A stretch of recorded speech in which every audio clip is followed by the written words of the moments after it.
Welcome back to Munchausen's Proxy. We have now seen 2 episodes of HBO's The Last of Us live-action adaptation, and I am still not convinced this is not headed towards a train wreck status. Above and beyond the fact that they are going to incorporate the massive mess that was The Last of Us Part 2 into this series, that is. I will get into specifics later on. But I watched this second episode thinking that the first episode was much better, and it did not take much effort to figure out why. The first act story between Sarah and Joel in the first episode, which was missing in the second. So let's not dally any longer and get into the spoiler review of episode 2 of The Last of Us that HBO dropped Sunday. We start out in Jakarta, Indonesia on September 24th, 2003, when 2 soldiers enter a restaurant, one of them a 3-star general. When they leave, they take with them an old woman who is eating alone after confirming her name. In the car, as they drive through Jakarta, the worried woman asks if they have the right person, if she has somehow committed a crime.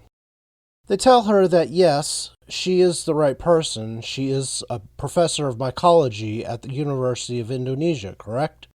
When they get to the university, we see soldiers everywhere, including some herding students out of the building in large groups. They take her to a lab where they have her look at a specimen under a microscope. She identifies the specimen easily and then asks the lab tech why they prepared it in the way they did. The general replies that they did it that way because they took the sample from a human.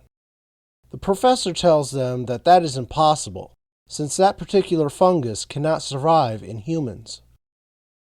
The next we see her, she is dressed in a spacesuit and is slowly entering a sealed morgue where there is a body laid out on a table.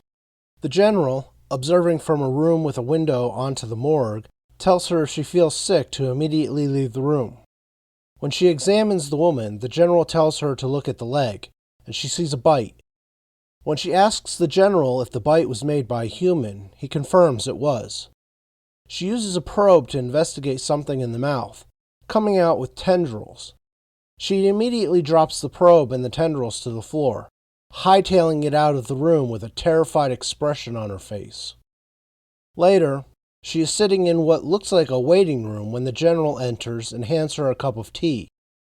She thanks him and asks where and when it happened. He tells her 30 hours ago in a grain factory. Her hands start shaking and she tells him it is the perfect substrate. A worker, a normal woman, apparently attacked her co-workers, biting a few. They locked her in a bathroom, and when the police arrived, she attacked them, and they shot her.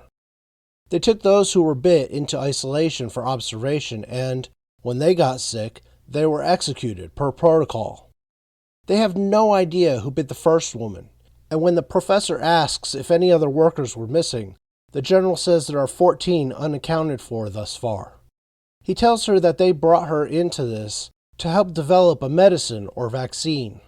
She grimly looks up at him and tells him that there is no medicine or vaccine to be had.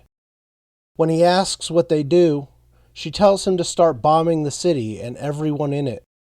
In tears, she asks him to be driven home so she could be with her family. We cut to Ellie, who is waking up in the sunshine coming through a hole in the roof of an abandoned building. She is startled when she wakes, looking behind her to see Joel and Tess sitting stiffly as they watch her, weapons at the ready. They get jumpy when she tries to stand up, so she sits back down, asking snarkily if she looks infected. Joel tells her to show them her arm, and she does. They ask what Marlene was doing with an infected kid, and she tells them that the Firefly leader found her after she got bitten. When they ask why Marlene didn't shoot her, she tells them that Marlene locked her up and tested her every day to make sure she was not turning. Then she gets up to go to the bathroom. When she is gone, Joel tells Tess that they should sneak back into the quarantine zone and find a different way to get the battery they need. Tess argues that they will find no better way than finishing what they are doing. When Ellie returns, they break out some food, the adults practically drooling when Ellie starts munching on a chicken sandwich. They ask her why she is so important to Marlene, and Tess tells her not to lie before she even gets started, or they will take her back to the QZ. Ellie fires back that if they take her back, then they will not get the battery. Tess looks her in the eyes and tells her that Joel wants to shoot her. She says that they are not good people, that they are doing this for themselves, and apparently she is worth something. However, they can't know what she is worth until she answers the question as to why she is valuable to Marlene. Ellie says that she is not supposed to tell anyone, and here she is about to tell the first people she meets. There is a Firefly base out west with doctors working on a cure, and she is the key. Joel gets angry, not convinced that there is any such thing as a cure, since they have heard that nonsense before.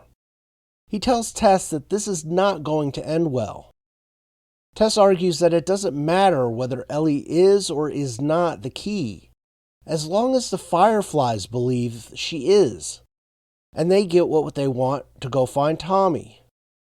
Joel tells her if Ellie so much as twitches in a threatening voice, and Ellie starts play twitching with a smile on her face, causing Tess to warn her not to do that. As they get ready to go, Ellie asks if she can have a gun, and both of them quickly nix that idea.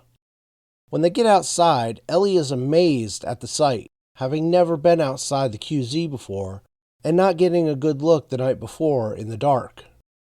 As they walk through the city, they pass a bomb crater, and Ellie asks if that was where they bombed. Tess tells her that it is, that they bombed most big cities to try to slow the spread. It worked in Boston, but failed in most other places. They get to a street cut off by a fallen building, and Tess says it is a 10-minute walk from where they're at, if they could go in a straight line. She then asks Joel if they will go the short way or the long way, and Joel retorts that it is the long way or the dead way. Ellie chimes in that she votes for the long way based on that limited information. As they walk on, Ellie asks where all the infected are, since they are told that outside the QZ is nothing but hordes of infected rampaging about the land. Tess replies that she will know when they are close. Ellie glumly retorts that she didn't know the last time. Tess asks how that happened, and Ellie says she snuck into the old mall in the QZ. Tess asks, "You mean the one that is boarded up and no one is supposed to go in? Ever?" Ellie tells her that she wanted to see what it was like, and she didn't think there would be anything in there, but one just came out of nowhere. Tess asks how old she is, and Ellie tells her 14. Tess then provides female affirmation, saying, "Wow, you got some balls on you, sister." Ellie smiles and says thank you sheepishly. Joel is just along for the ride, with no agency of his own in this show whatsoever thus far, as he follows along. Tess then asks Ellie if anyone will be looking for her. Mom, dad, boyfriend. Ellie assures her that she is an orphan with no boyfriend. She then asks again why there are no infected like the stories, and they tell her people like to tell stories. And then they hear a strange cry echoing up from the city, and Joel says keep moving.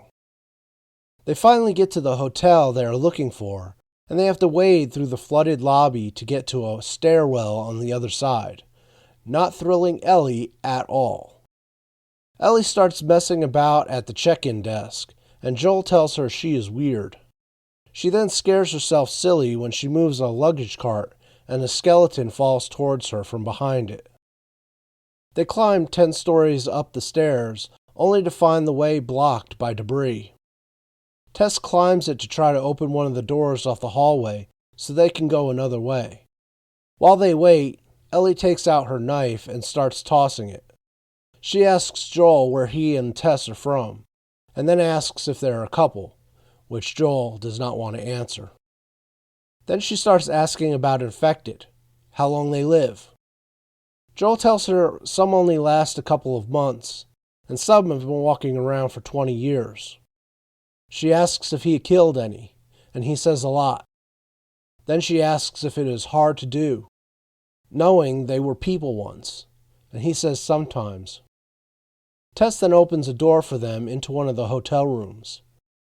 They go out onto the balcony and look down, seeing a mass of infected writhing about the street below, blocking their route.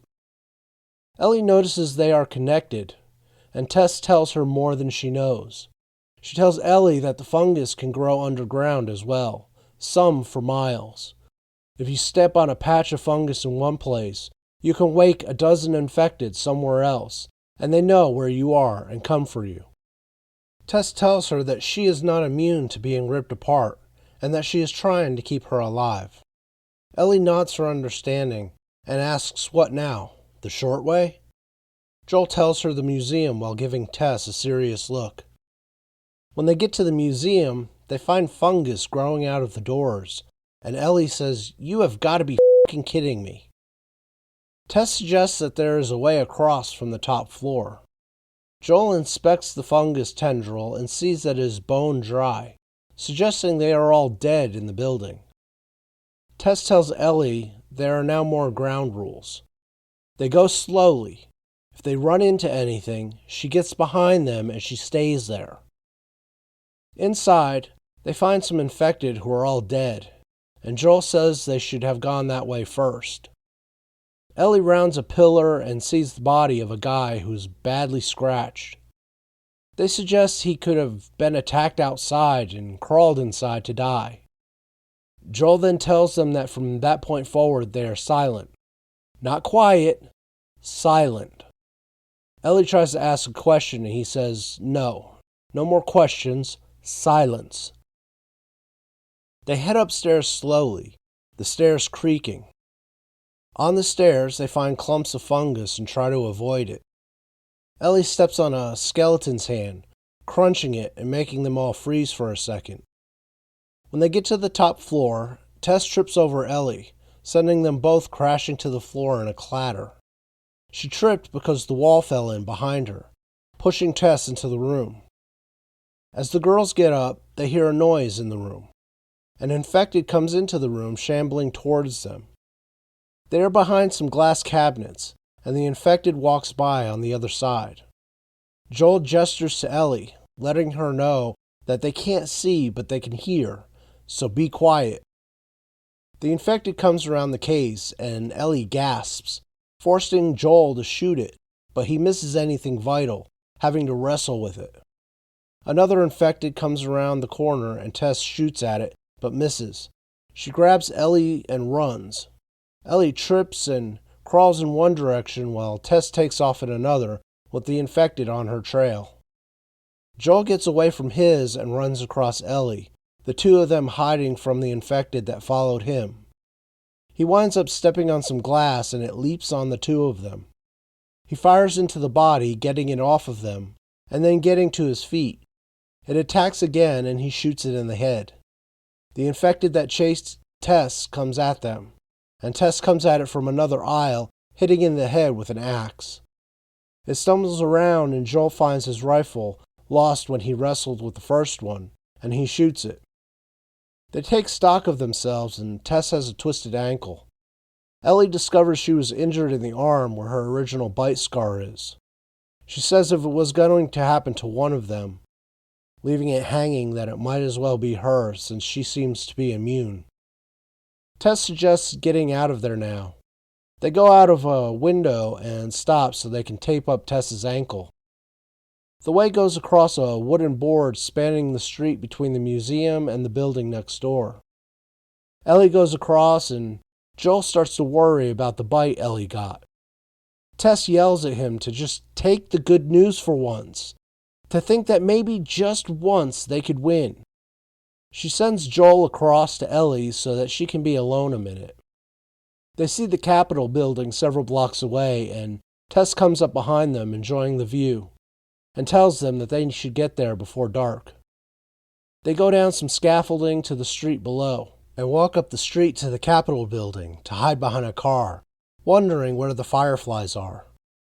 Joel moves ahead to investigate a large truck in front of the building, and finds a fairly fresh dead body.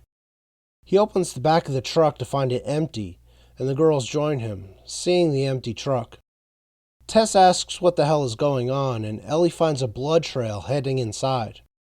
She tells them they went inside, and Tess grabs her arm, hauling her up the steps and inside with a pissed look on her face. Joel yells her name, following.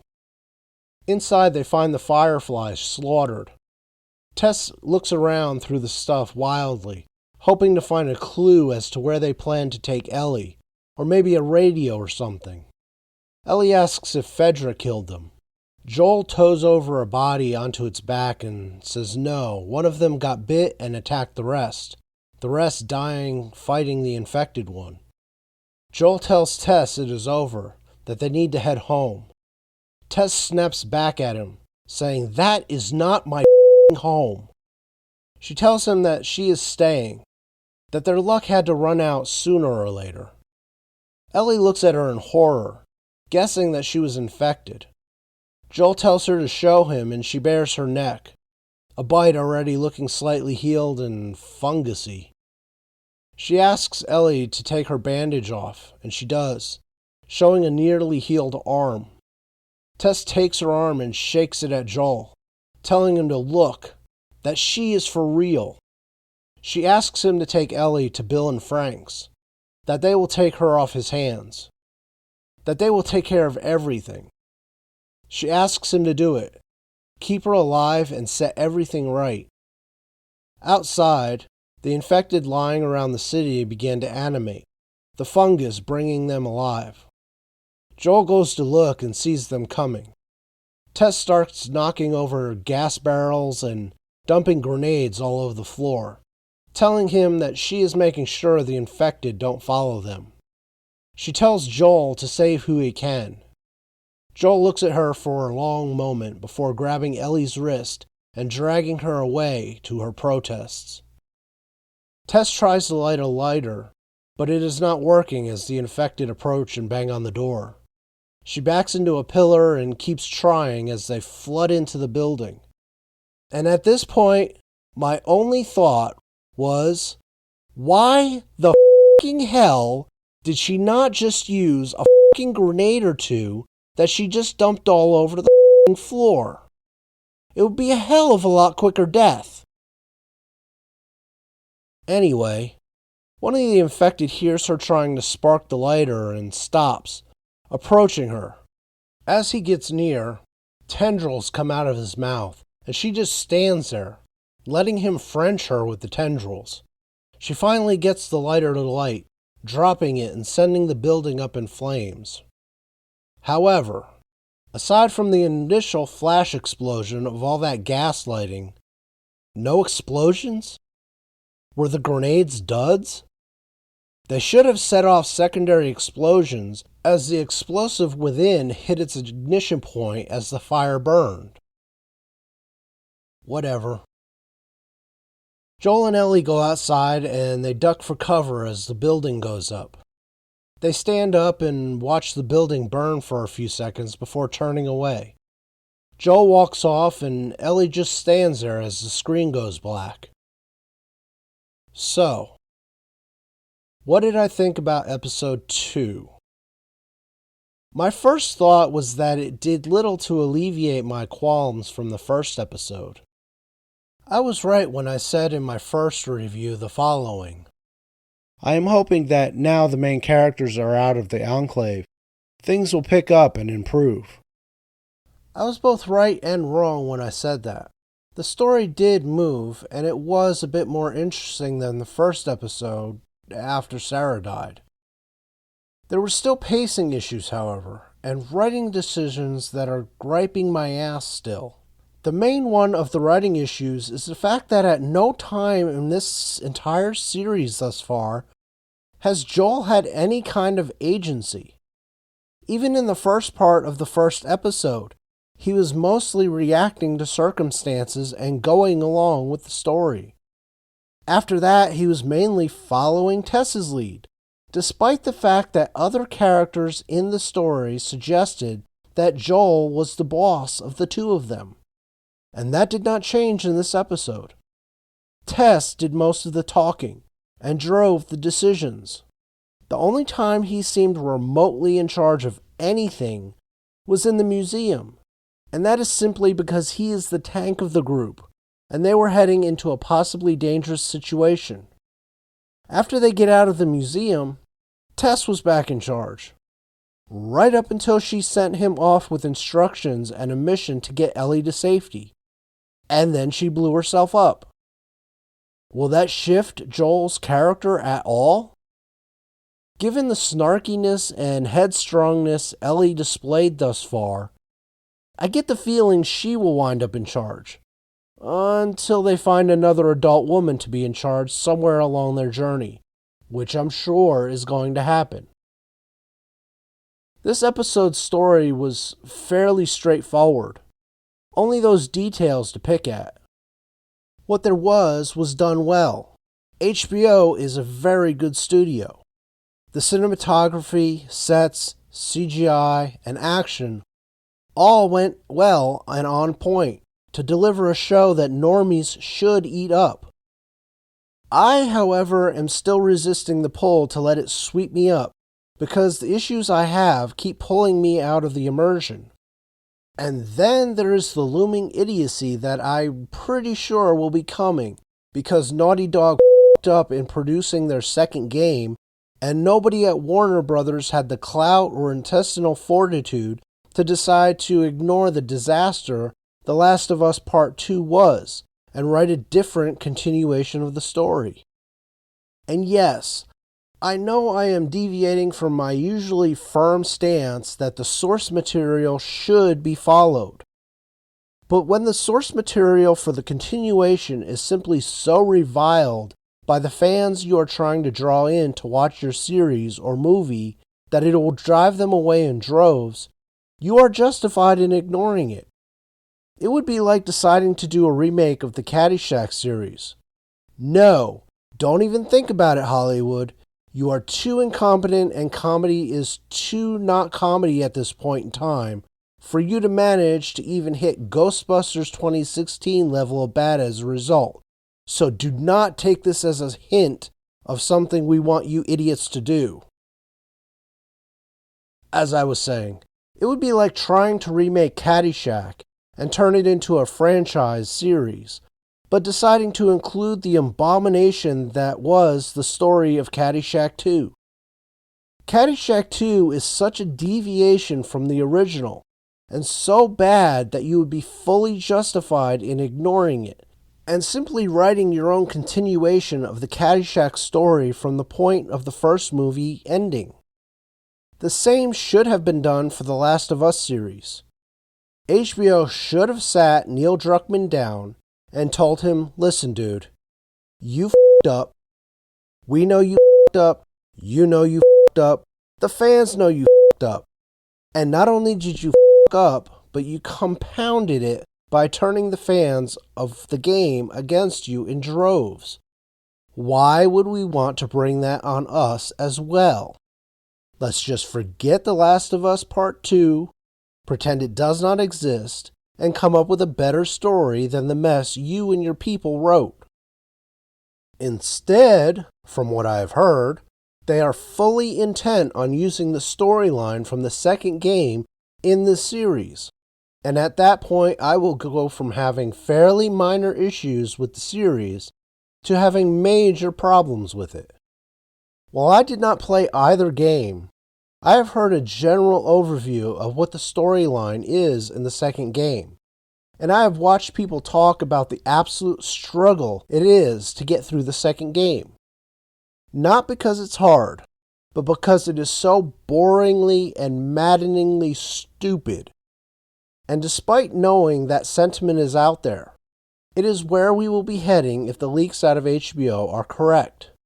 And at that point, this will go from being a fairly easy show to review because the issues are minor, to it being on the verge of qualifying as a crime against humanity to make somebody watch it against their will. But why dwell on what is to come?